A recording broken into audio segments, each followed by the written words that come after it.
Сәлем қыздар, бүгін сіздермен біз өте дәмді американдық синнабон булочкаларын жасайтын боламыз.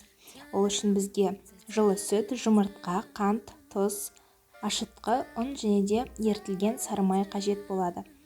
Видеода көріп отырғандай, барлық ингредиенттерімізді бірінен соң бірін салып, жақсылап араластырып аламыз.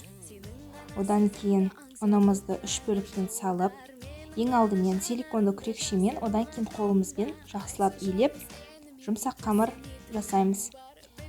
Қамырымызды жылы жерге 1-1,5 сағатқа қойып көтерілгенін күтеміз. Көтерілген қамырымызды 4 бұрышты етіп жайып аламыз. Қалыңдығы шамамен 1-1,5 сантиметрдей болу керек.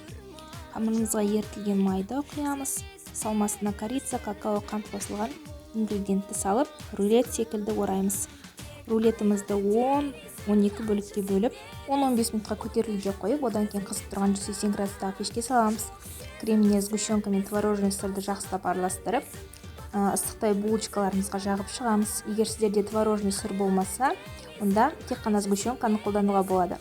Ал сәнде өз еріктеріңізде, менде ерітілген шоколад пен жаңғақ.